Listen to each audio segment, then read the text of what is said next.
Muy buen día tengan todos. En esta oportunidad quisiera compartir con ustedes mi respuesta muy personal a la siguiente pregunta. ¿El católico debe enseñar, predicar o catequizar únicamente basado en la Biblia? Bien, mi respuesta es no. Nosotros escuchamos a los protestantes que dentro de nuestra cultura pronto han logrado un espacio significativo y muchas de sus ideas están en nosotros. También hay muchos apologistas católicos que de tanto debatir y conversar con protestantes han terminado asumiendo esa posición. Y pues es entendible porque el apologista debe combatir los errores de su oponente, por llamarlo de algún modo, pues precisamente basado en las ideas, creencias o convicciones de aquel oponente. Y hasta ahí se entiende. El problema es cuando eso comienza a convertirse en lo normal y que resulta que inclusive cuando estamos hablando con otros católicos terminamos haciendo lo mismo. ¿Qué sucede? Que en la forma como lo vemos, el apologista solo utiliza la Biblia para combatir los errores del otro. Sin embargo, en la realidad eso no es lo que pasa, solo eso es lo que vemos. Pero lo que pasa es que ese apologista se ha preparado suficientemente antes, leyendo los documentos de la Iglesia, leyendo el magisterio, la sagrada tradición, en coherencia con esa Biblia de la cual va a extraer las ideas, digámoslo así, para compartir o debatir con la otra persona.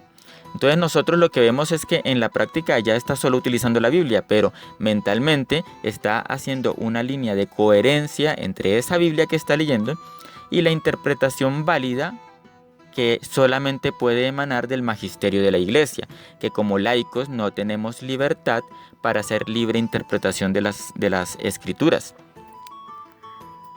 Por colocar un ejemplo más claro, cuando ustedes han escuchado a grandes apologistas, no sé, pongámosle nombre Fernando Casanova, pongámosle nombre el padre Luis Toro, bueno, ahorita no recuerdo qué otro, pero estas personas evidentemente utilizan la Biblia, textos bíblicos, sacan de este texto, sacan del otro, trazan una línea de conexión entre las ideas de un texto y de otro texto. Si quieren aclarar qué significa una cosa, lo hacen dentro del contexto de la Biblia, mostrando que este concepto que está, no sé, en el Nuevo Testamento, tiene su origen en el Antiguo y en el Antiguo tenía este significado, luego en el Nuevo no se puede leer con un significado diferente como lo hacen algunos protestantes, etc.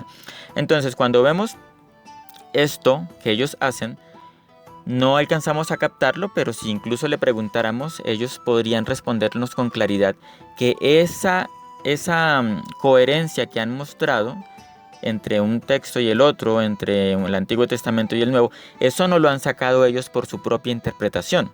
Aun cuando ellos, claro, también lo han intentado interpretar y lo han intentado entender a su manera. Pero, en últimas, lo que tiene mayor peso en ese proceso de interpretación siempre habrá sido una claridad doctrinal emanada del magisterio, sea del catecismo o de cualquier otro documento de la Iglesia, evidentemente con validez magisterial. Incluso lo habrán sacado de los padres de la Iglesia, lo habrán sacado de algún santo que no haya pertenecido al magisterio de la Iglesia, pero que a partir del magisterio se le haya declarado, por ejemplo, doctor.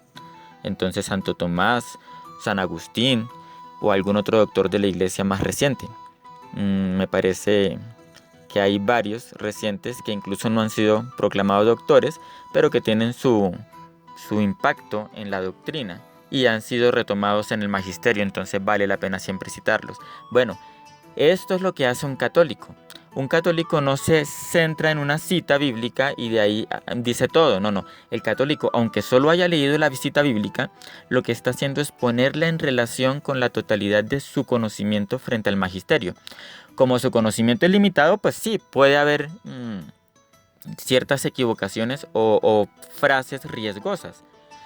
Pero el católico lo que tiene que hacer es eso. En cambio, si un católico se centra en la Biblia solamente y hace su propia interpretación de un texto, de una historia, de un libro, de la Sagrada Escritura, sin conexión con el magisterio, ese católico tiene un alto porcentaje de mentir Y si no miente será porque por lo menos habrá estado atento a su párroco o al sacerdote que predica en las Eucaristías a las que regularmente asiste. Entonces, siempre, aunque no hayamos leído el magisterio, tenemos que remitirnos a esa autoridad de la iglesia. Entonces, si usted tiene pereza de leer, por lo menos vaya y pregunte en su parroquia. Su párroco a lo mejor no lo podrá atender, pero habrá un catequista que ya tiene esos elementos y que sabe que es una gran responsabilidad para él decir cualquier cosa y por lo tanto antes de fallar, consultar al párroco o consultar al documento que sí le aclarará las dudas. Entonces, esta es mi respuesta. El católico no puede darse a sí mismo la libertad de interpretar la palabra de Dios personalmente. Siempre tendrá que hacerlo en coherencia con los documentos de la Iglesia que se remitan al mismo tema del que hable la Sagrada Biblia. Con esto termino. Muchas gracias por escuchar. Dios les bendiga. Saludos a Betty Valenzuela.